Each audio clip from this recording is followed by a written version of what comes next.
Our practices focus very much on depiction of landscape. So we use GPS to make drawings of what happens in the landscape. And in the past, people, when they made drawings of the landscape, they envision the landscape, what it looks like. But landscapes, what they look like, is often very much determined by processes that took place there over time and are organized through movements. So what we do, instead of just making a still image of the landscape, we use the GPS to record movements. So we made it down here, about 30 of us, 30 intrepid souls, and they're now all just clambering across the bog, and we hope we'll be able to see something across the loch. The performance we do for the air show will take place on the lake. We have helium balloons float with a line of 12 meters, float in the wind. Eva to over. Eva, is that you in the boat off to the right-hand side of the boat? Speaking with my head now, over. Okay. On the lake we have 5 balloons floating next to each other, and they will take about half an hour to get to the other side of the lake.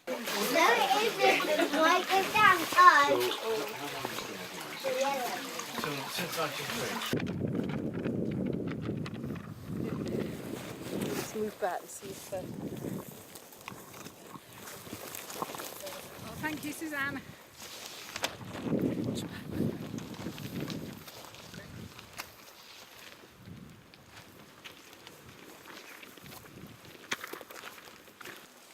I'm Susanne Nørgaard Nielsen, and the kites we're flying today is based on Malevich paintings, and it's some of the first sort of known as abstract paintings. And I've taken the exact same dimensions and copied the paintings, and the structure of the kites are built on fighter, so Japanese fighter kites. The structure of them, so there's only sort of kite that flies as a square in the sky.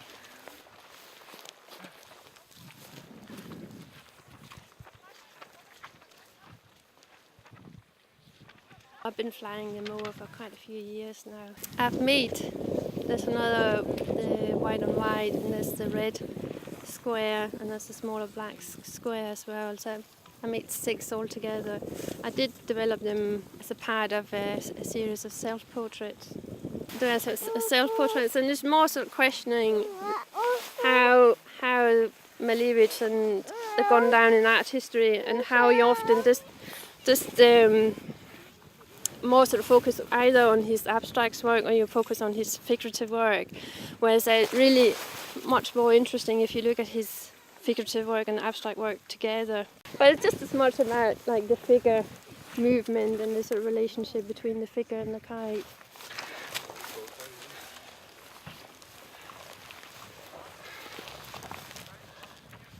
An age of carbon offsets shouldn't consider itself superior to the age of papal indulgences.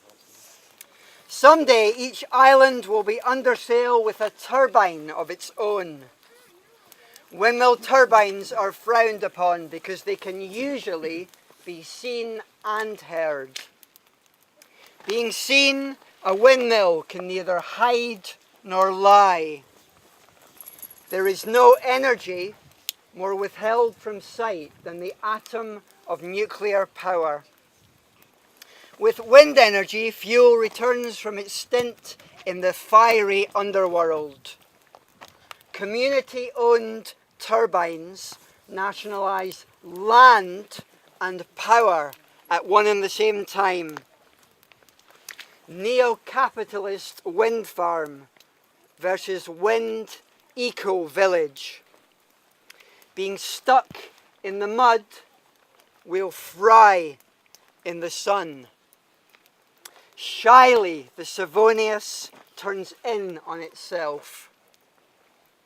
As the windmill turns, the poem disappears. More and more people use them as landmarks. So when we were driving up to Haika, the 2 ways we knew we were getting close was when we saw the old lattice turbine on the hill opposite. And then once you see this, you know you're here. But yeah, I wanted just to look at them afresh. But in doing that, you realise that you're actually catching up with a common perception, which is that a lot of people love them. You know, one of the sentences I have talks about how almost every other energy form we use is hidden. Coal, oil, they're underground. Nuclear power, more than anything, is hidden. We can't see an atom. There's something very honest about wind energies. You can love it as an object and for its purpose. Thank you for your patience. Camilla Sposati's yellow vanishing point is about to happen somewhere behind me.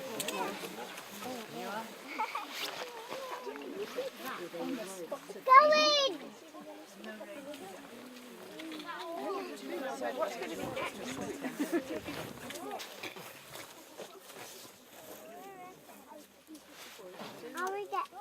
Well, I want to play with the distance between the mountains and like to deal with the distance and how we perceive the... Camilla, the last Sorry. one of number 5 should be going now. So it's a sequence of 5 waves from the beginning of each mountain. So I kind of created this sequence of 5 waves, yeah. I mean, I'm always surprised. It's really an experimental thing, and that's what I like to experiment. And I knew like how the color and how it would behave, the smokes, but it's always surprising. I really like to be surprised about like the smokes and how the movement changed. The beginning was almost changed the direction. Have you seen? Yeah. I was like, it's going to change, and then suddenly came to the direction that I was expecting. So it's always nice, you know. You kind of need to wait and be less anxious as possible and wait for the smoke goes. So. It's a smoke that you kind of perceive better the landscape. Yeah. You know, you kind of.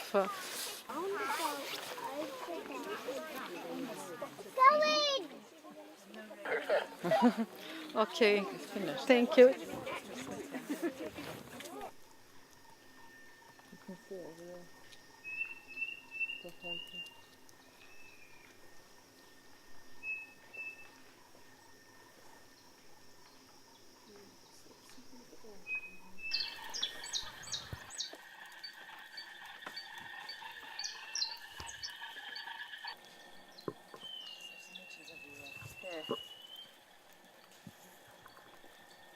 Well, first of all, the impression is the wood, first and foremost. I mean, it's just an amazing context to have a bit of art, you know, situated in.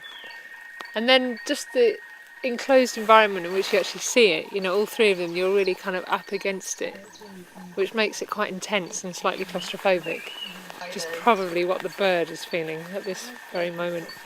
I'm very impressed it's still working in this pouring rain, and I'm now wondering what on earth that sound is.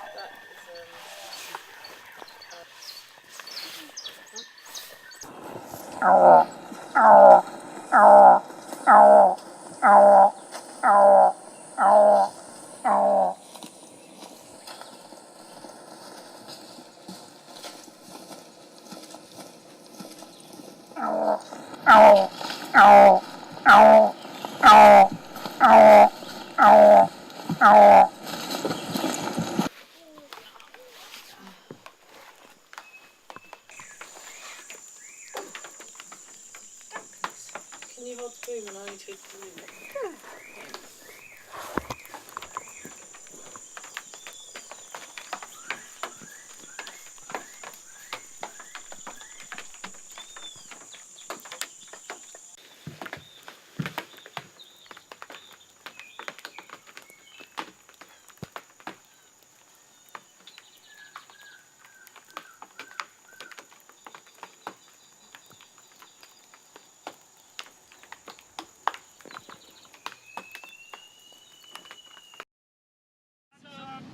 As I tried all I knew how to please, but I never could please her much water so well as the man on the flying trapeze.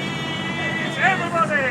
If here with the greatest of ease, this daring young man on the flying trapeze. His actions are graceful, all the girls seem to please, but it's how he has purloined the bay. cat with a mouse. His eyes were undress every girl in the house. Perhaps he is better described as a louse, but the people they get just the same. Oh, he smiled from his perch on the people below, and one day he smiled on my love. She blew him a kiss, and she hollered bravo, as he hung by his nose up above. He flies through the air with the greatest of ease, the staring young man on the flying trapeze. His actions are graceful, all the girls he does please, but my love he has purloined away. Oh, I wept and I whimpered, I simpered for weeks, while she spent her time with the circus's freaks. The tears were like hailstones that rolled down my cheeks. Alas, and alack, and alack, I went to this fellow, the blackguard, and said, I'll see that you'll get your deserts. He put up his thumb to his nose with a sneer. He sneered once again and said, no! He taught her gymnastics and dressed her in tights to help him to live at his ease. He'd made her take on a masculine name, and now she goes on the trapeze. Oh, she flies through the air with the greatest of ease. You'll stare at the man on the flying trapeze. She does all the work while he takes his ease, and that's what became of my love.